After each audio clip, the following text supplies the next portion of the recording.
Я тут 3 суток пробыл.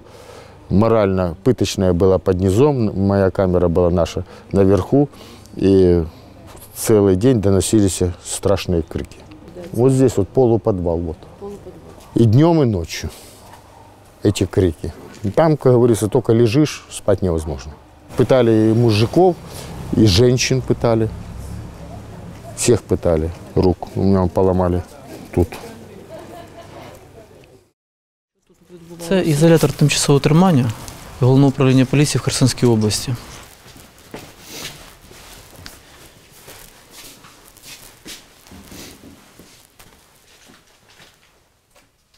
З лівої сторони розташовані слідчі кімнати, в яких слідчі Національної поліції проводили слідчі дії.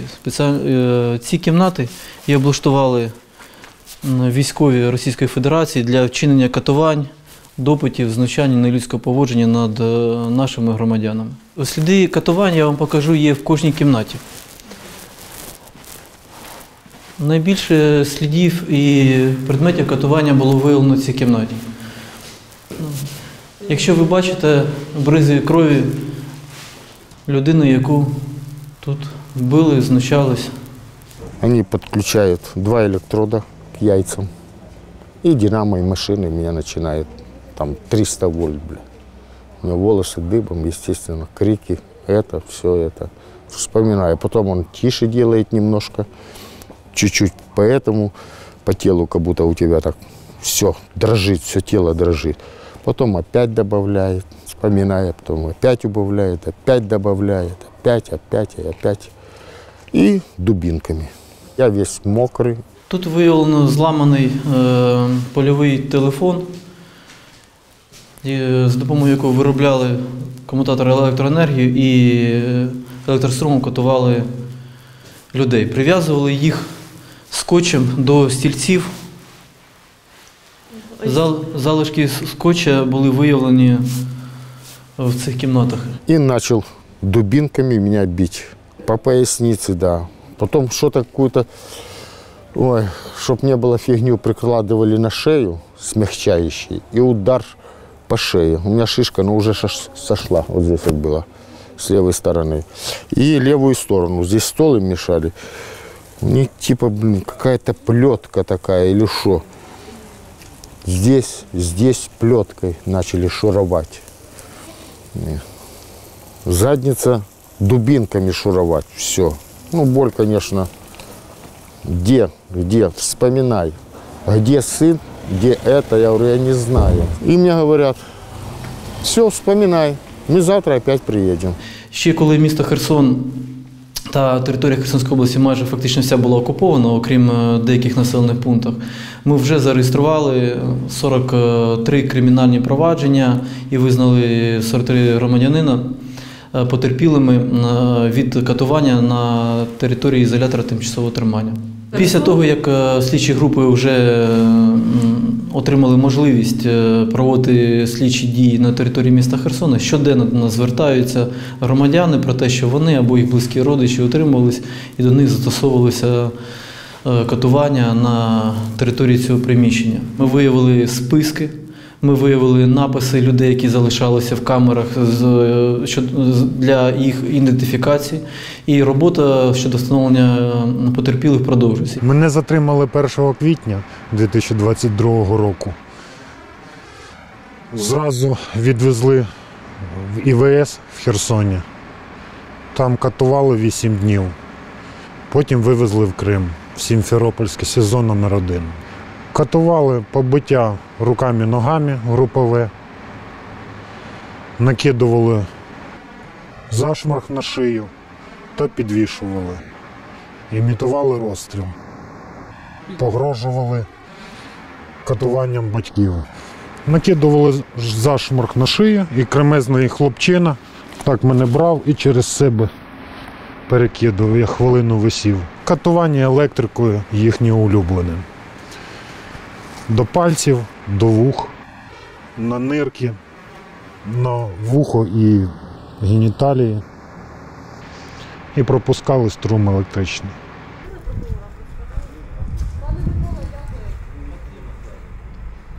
Кожен день їх привозять у мішках, завозять в трусах. І в майки всі туди заталкували. Там жінка була якась, теж кричала, її арестували. Вона там кричала не своїм голосом, мене жінки аж плохо стало. Ну, кожен день, кожну ніч там крики. Кожну ніч. Оце привозять їх сюди, у мішках, завели і вже слышно, і вже кричить. Потім десь 2 чоловіка винесли, 2 трупа видно, що замотані вони в салафан і викинули туди в мусор, в гараж.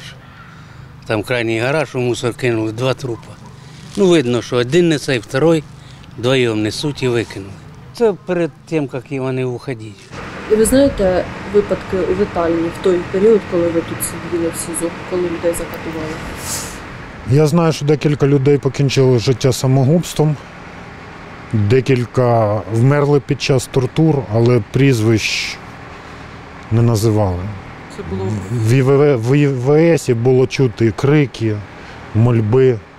Все було дуже жахливо, картина. Ось тут розташовувалися камери, які використовувалися для отримання і в яких теж били громадян, в тому числі при перевірках і інших заходах, як пояснюють потерпілі.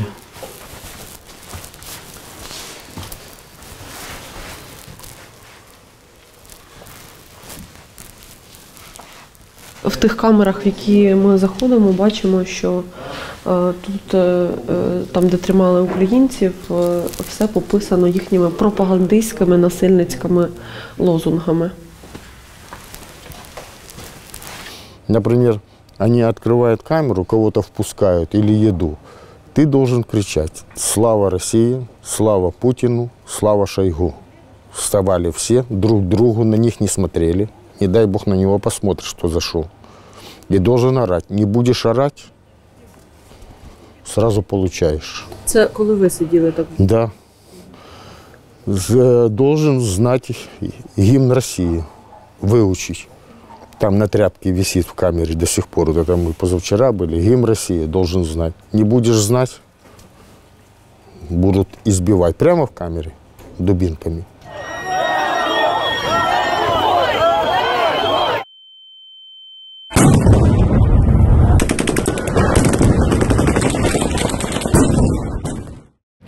Це площа Свободи у Херсоні. Кадри із нею кінця лютого, початку березня облетіли увесь світ. Херсонці не один день і навіть не один тиждень героїчно протистояли окупантам. А потім вони почали ходити по домівкам активістів. Про які цифри йдеться? Тисячі людей. Це не йдуть якісь певні особи, це тисячі людей. Всі СІЗО наші по області, всі були переповнені. Бо до нас привозили хлопців, які там по 2 місяці сиділи, хто в Каховці, хто в Генічеську. Там по 15 чоловік в одній камері, яка 3-4-місна була. І от вони розповідали, що все переповнено. Вони затримували за український прапор, за українське слово, за те, що брат або син в ЗСУ служить. І їм не важливо, 16 років або 76 тобі. Будуть все рівно затримувати і катувати. Я так вважаю, що практично всі. Хто не встиг виїхати, то вони приходили до кожного, що хтось більш-менш себе представляв в цьому місті. Громадян України затримували та позбавляли свободи по декільком критеріям. Перший надуманий критерій щодо співпраці з українською армією, а фактично це за нелояльність до окупантів, підтримання законної української влади. Другий критерій – це громадяни, які раніше проходили військову службу в Збройних силах України. Третій – працівники правоохоронних органів, а також колишні працівники правоохоронних органів, яких змушували до співпраці з окупаційними військами. Крім того, родичі військовослужбовців, які проходять військову службу, яких змушували до повідомлення інформації, яка цікавила окупаційні війська щодо наших Збройних сил України. У сына нашли какой-то блокнотик с записями какими-то. Я ж тоже не знаю, что у него было. Я говорю, что за запись? Что это за записи? Это военные записи туда. Я говорю, я не знаю. Но он сам сын военный, он уже на контракте больше 10 лет был. Ну, это было где-то 27-28 августа. Это была суббота, как сейчас помню. Сын мой, бывший атошник, он контрактник. Здесь воинская часть в Херсоне стояла. Когда они зашли, воинскую часть эвакуировали. Куда? Ну, на подконтрольную Украины территорию. Куда? Неизвестно было. Вначале была связь у меня с ним, с телефоном. И то он писал, у меня все нормально, все хорошо, все это самое. Где он? Что он? Ничего. Естественно, потому что они могли перехватывать все это дело. У сына дом частный. Естественно, он выехал. Животные, частный сектор, огороды. Ну, надо следить за домом. Я туда каждый день приезжал. Кормил животных, убирал, все это самое. И в один прекрасный момент гроб в ворота. Туды. А я там был. Я так понял, что это они. Они оцепили там проулок, типа от меня до общежития. Частный сектор, такой проулок Белозерский. Они оцепили этот переулок. Их было человек 15-20. С той стороны въезд и со стороны Кулика въезд оцепили. С автоматами начали стрельба. Люди начали выходить, соседи. Что ж случилось? У каждого дома стоял автоматчик. Не выходить никуда. Я открываю, они вламываются. Он впереди со щитом вот таким здоровым. Вот, с автоматами, естественно, полностью в масках, все. Вламываются. Так, показывай, где оружие, где это, какое оружие, какое что это. А ну, шухлядки все это открывай. Все, я начал открывать, они меня в сторону, сами начали все это самое. Сарай, короче, чердак, полностью обыск, шмон. Все вываливали, все на пол, все. Начали шастать у меня мобилки. Так. Ладно, информация недостоверная. Поедешь с нами на собеседование. Руки. Я поднимаю руки, наручники мне на руки. Мешок на голову. И за калитку в бусик сажают. Такое это самое. О. И увозят. Я, естественно, не вижу никуда. Но я, когда сюда приехали, я выходил, я по асфальту, я ж тут в этом районе по асфальту только узнал, что меня привезли в СИЗО сюда. Ну, меня там пару раз бахнули на доме, потом здесь еще по голове бахнули. Вот.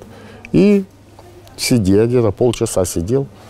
Потом меня опять под руки за спину, голова должна быть на уровне пояса, ниже. Как у смертников, когда вводят одиночные по камере, так и тут. Не просто к стене стал вот так вот. А тебя голова должна ниже. Ниже не будет, я по голове шваркну. Опускай голову. Куда ты смотришь? Я не вижу, он меня ведет по ступенькам наверх. Ну, определяет, в камеру бросили. Бросили в камеру, там еще было человек 7. Меня отбили все ниже. С пояса до ног. И до сих пор у меня затвердение икроножной мышцы. И я ходил в тапочках, потому что у меня нога вот такая была слонячая. Мене застали вдома. Сказали, що мені хочуть поставити 2 запитання, і це займе максимум годину. Вдягнули кайданки, побили відразу вдома і відвезли уже в будівлю обласної державної адміністрації. Це сусіди бачили. У мене була проукраїнська позиція, колись займався активістською діяльністю, був держслужбовцем і пропонували у них працювати в їхній військовій адміністрації. Заставляли, пропонували, обіцяли свободу з перших днів. Потім вивезли в Крим в Сімферопольське СІЗО. Допити, постійні допити, погрози і пропозиції працювати на них в органах влади. Там були в Сімферополі ще активісти, журналісти, їм теж пропонували співпрацювати. Обіцяли свободу і гроші. Було 51 особа, це скільки ми нарахували. Всі з Херсонської області. Побиття, електрострум, через електрошокери. В них спеціальні електрошокери такі великі, як кийок. Інколи кийками били, інколи ногами. А так для профілактики через день, інколи кожен день. Це електрикою. Але ви були 5,5 місяців. Вони вас 5,5 місяців катували? Ні, десь під кінець літа вони різко припинили тортури. Різко припинили тортури. Проти всіх. Проти всіх різко. От в один момент, в один день різко припинили. Мабуть, щось міжнародне, я так думаю, що сприяло цьому тиск міжнародного співтовариства і журналістів, скоріш за все, і розголос. Іншого пояснення не було. Періодично, кого вже вони пропустили через ці кола пекла, вони випускали по одному, по двоє, по четверо людей. Шапку на голову, на очі, скотчем замотали, сказали, що везуть в ДНР на розстріл, а самі привезли в Херсон і відпустили. Фізичний стан був ідеальний, після того, як випустили, лікуюсь. Досі в мене був інсульт, зломане ребро, проломана грудина. Це зламали на початку ще, коли катували? Так, да, в Херсоні. З початку березня з пані Іриною Дерев'янко ми організували волонтерський центр на базі 23-ї школи.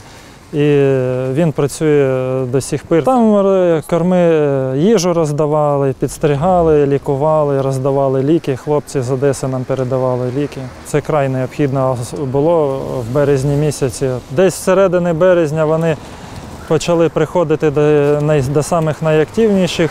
Я був в їх числі, я про один одразу написав пост про це в Фейсбуці. І через декілька годин я їхав, побачив, що до мого сусіда, він також займав проукраїнську позицію. Стоїть дві зетки, і я зрозумів, що я наступний. І 2 неділі я переховувався у друзів, потім дивлюсь, до мене не приходять, мені пощастило, і я повернувся додому. Потім 6 липня постучали вже до мене у ворота. І ми ще не прокинулися. І опять тарабанять у ворота, опять мамка моя забігає, каже, руські прийшли. Я виходжу до двору, дивлюся, героям слава! Я дивлюся, макитра торчить із-за забора, очки, каска. Я йому кажу, доброго ранку. Він каже, для кого доброго, а для кого і ні. Ну і після цього почався обшук. Все, що в мене вдома було проукраїнське, я все, звісно, сховав. І забув, що в мене була подяка. Я директор благодійного фонду підтримки батальйону особливого призначення «Херсон». І в мене була подяка від правого сектора моєму фонду, і вони її знайшли разом з прапорцем правого сектора малим. У мене на пам'ять залишився чехол від мого старого телефона. Хто замовив Катю Гандзюк? Один ФСБшник його каже, показує другому, той кивнув. Потім, коли вони знайшли оцю подяку, показує, то одягайся. Привезли мене в ІВС, забрали шнурки, пояс, хрест забрали.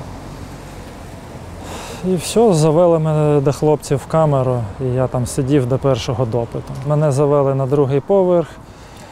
Це вони називають сіверне сяйво.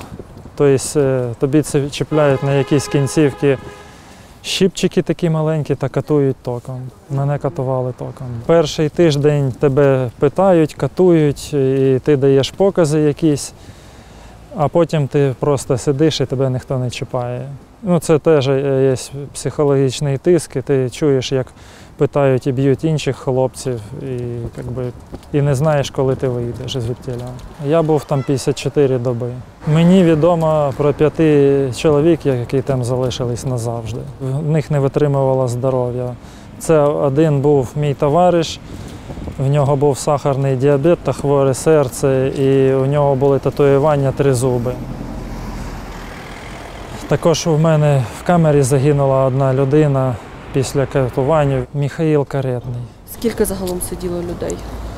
134 чоловіка, це мені відомо на той час, коли я там знаходився. Перед тим, як мене звільнили, почали більш-менш трохи нормально годувати і привозили яйця, варені яйця. І руські заставляли хлопців, які розносять їжу, рахувати яйця. І вони через весь коридор кричали, скільки яєць там знаходиться. І найбільше то було 134 яйця.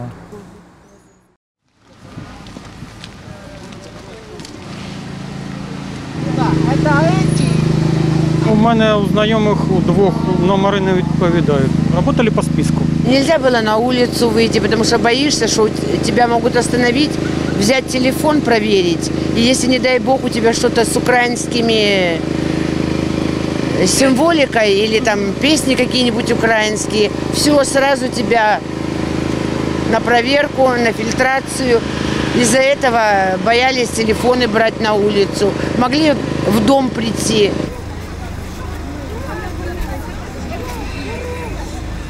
Без мамы, конечно, трудно, потому что единственный раз, когда я надолго разлучался с мамой, это было 2 или 3 недели, когда мы с отцом ездили, мне было 5 лет, мы с папой ездили в Москву к бабушке.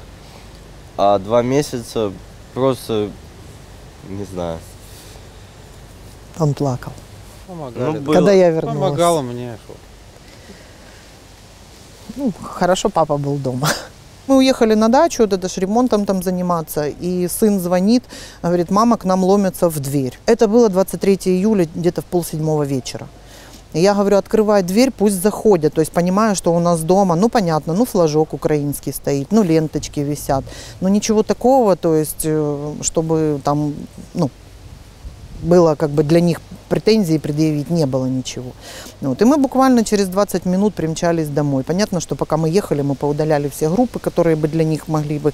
Вот. Единственное, что я как бы не удалила, это переписку с родной сестрой, которая на тот момент уже уехала в Кривой Рог с детьми. И они начали в телефоне, просто из телефона зацепиться хоть к чему-то. Понятно, что я вышла из своего инстаграма военного. Вот, и, Что вы это навлазили? ну, все мы тролли немножко, подтролливали над Россией, конечно, не без этого. Вот, и собаки у меня дома всегда хотели шашлыков из орков. Ну, такое дело. Ну, в общем, это они не нашли, для них это... Вот. А единственное, к чему они прицепились, это к переписке, то, что, ну, обычная переписка, то, что мы там зашли в магазин, да, допустим, с мужем, тут заходят орки, мы там, ну, как бы, понятно, испугались, думали, военизированный захват, а они там покупали краску, ну, подшучивали над этим, да, вот, и они прицепили, а их это бесило, и подзатыльники только раз мне там спрашивают, ах, то кому сестра передает данные, я говорю, какие данные, у меня сестра обычно домохозяйка. Опять подзатыльник, к сыну прицепились, перерыли там его весь рюкзак, да, ну как подростки, да, там у него нож в рюкзаке, ну такое, почему ребенок носит нож? Я говорю, а вы что, не были подростками? Опять подзатыльник. Один прибежал, говорит, вот мы сейчас тебе нож под ногти засунем и узнаем, кому ты передаешь данные. Поднял руку, начал мне там пихать какой-то нож, ну, то есть я не выдергивала руку, ну, я не знаю, я говорю, настолько вот у меня была, видимо, ненависть такая сконцентрирована. Забрали меня, говорит, бери теплые вещи. Я говорю, насколько теплые? Ну, то есть лето, жара, да, мы там в шортах, кондиционер работает, мы потом обливаемся. Вот. Он говорит, самые теплые. Ну, я с перепугу достала зимние штаны теплые, кофту теплую. Потому что разговаривали по телефону и вообще говорили, что давай всю семью. Ну, то есть мужчина какой-то по телефону разговаривал, говорил, давай всю семью на подвал. Забрали только меня, и слава богу, потому что когда я на следующий день услышала, как кричат мужчины, я просто поняла, что лучше пусть я отсижусь, потому что на тот момент я думала, что девочек не пытают, но оказалось все совсем не так. За те 2 месяца, которые я там пробыла, ну, через нашу камеру прошло, наверное, человек 20 в общей сложности. Когда я попала на ЭТТ, было 60 человек, когда я выходила, там было 130. Я вышла 20 сентября, была завуч школы, 5 дней продержали, заставили кино записать, приводите детей в школу в таком стиле. Но когда ее отпускали, потом мы с ней встречались, она рассказывала, что ее и побили, и, ну, в общем, и подержали еще в этих одноместных камерах, напугали, что ведут ее не домой, а на расстрел. Ну, то есть морально додавили окончательно. Очень, очень после этого морально, ну, неважно себя чувствует, скажем так. Выясняли, пытались, да, выбить информацию. Вот Оля, допустим, полицейская, ну, со мной была. Вот, их взяли за табельное оружие. Вот Олю, например, на нее вообще там пытались повесить и подрыв на Синявина. Она с парнем туда попала, вот, своим. Другую Олю обвиняли в том, что она сбрасывала координаты. У нее племянник в АТО, он герой, да, поэтому ее забрали и, в общем, обвиняли уже не в том, что у нее племянник в АТО, а в том, что что она сбрасывала ему координаты. Люди в балаклавах, с кепочками, на которых российский флаг был, они хотели перед тем, как забрать маму, чтобы я что-то написал на листочке. В итоге листочек с ручкой они не нашли и попросили, заставили меня записаться на видео, на их телефон, в котором меня заставили говорить, что якобы нас здесь обстреливает Украина и все подобное. Но прилетело-то по оркам, куда надо прилетело. Прилетало куда надо, только заставляли говорить, что по мирным прилетает. У них тоже, кстати, пропал зять. Еще в конце марта. И не повернувся? Это наші сусіди. Мій зять, він працював криміналістом в головному управлінні. І їх перший день не евакуювали, вони залишилися тут, патрулювали, поки, хочеться сказати, фашисти, але поки вони не зайшли у місто. От. Потім, після того, як вони зайшли у місто і стали віджимати всі наші адмінбудівлі, то вони просто чекали можливості виїхати на підконтрольну Україні територію, але не встигли. 27 березня, це була неділя, вони зібралися провідати бабусю. Бабуся живе на вулиці Миру, там трішечки далі. От. І стали збиратися, донька стала збирати щось, якийсь гостинець віднести бабусі, а він вийшов з дому десь на хвилин 5-7, раніше за неї. От. Коли вона вийшла, його вже не було. І от з того моменту у нього нічого невідомо і не знаємо. Ярослава, да, забрали. И... Це сын? Це хто? Получается, мой сын, не родной сын. 3 июля забрали его с улицы по переписке, получается, по телефону. И, то есть, 3,5 месяца его держали и уже вывезли всех их отсюда на ту сторону Днепра. Какую-то третью часть, человек 20 где-то выпустили, с нашего приемника, а остальных вывезли на ту сторону, в сторону Крыма. Один человек мне по вайберу позвонил, смотрю, 095, наш украинский номер, говорит, что он якобы в Каланчике сидит там в РОВД. И вот это ж, мама собралась с вещами, туда поехала, все ж, ему теплые вещи взяла, там ботинки. И то есть в РОВД там сказали, что мы его не отпустим. Додому вона не може щось доїхати? Да, сейчас ни связи нет, ничего нету. Людей вони з собою забрали, з собою автозак заїхав, ми вже не бачили. Кого-то в автозак вони посадили і виїхали. Це будівля Украгропроекту. Тут працювало багато моїх друзів та жінка в цій будівлі, а в 2014 році був офіс правого сектора. Під час окупації тут її захватили ФСБшники та тримали, катували людей.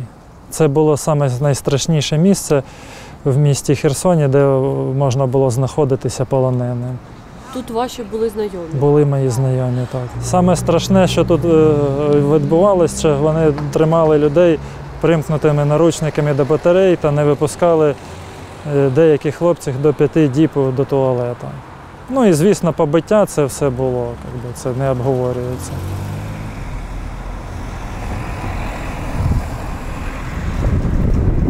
Тут також тримали людей, і коли затримали, тут знаходився мій товариш, він тут вже більше 150 діб.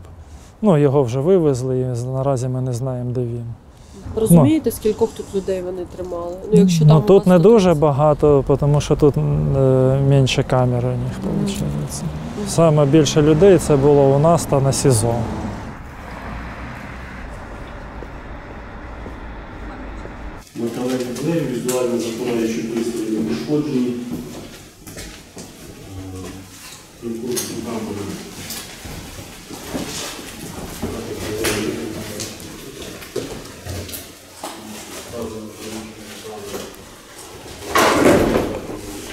Наразі ми знаходимося на території Херсонського СІЗО, де фактично представники російських окупаційних військ, тобто російські військовослужбовці, фактично утримували цивільне населення у дільницях вказаного СІЗО. І не виключається того, що фактично крім утримання було ще катування. Проте на цей час ознак катування ми не знайшли.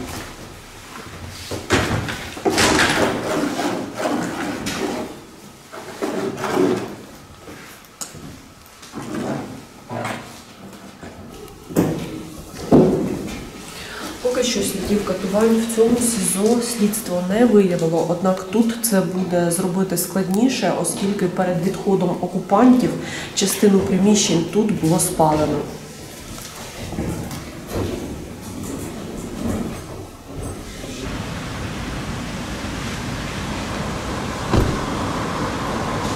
Окрім незаконного затримання, утримування і катування херсонців, окупанти також зробили інші злочини війни. Наприклад, пограбували критичні об'єкти інфраструктури, такі як лікарні, аптеки, пожежні, а також підірвали перед тим, як відходити, електроенергію і водопостачання. І те, що ми бачимо тут на площі, люди, які стоять в черзі за теплими речами, за їжею, ліками – це безпосередній результат російських злочинів. Однак навіть серед цього всього жаху є все-таки якась нотка надії, тому що я особисто дуже боялася, що коли наші зайдуть в Херсон, ми тут не побачимо жодної людини в українському прапорі.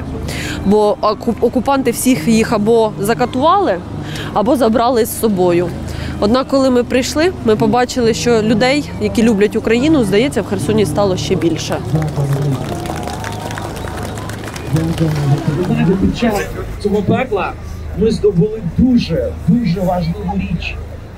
Ми здобули любов один до одного. Розумієте, наскільки це важливо? І не при яких інших обставинах це могло не статися. Тому ви пройшли через це і зберегли тут. Дякую.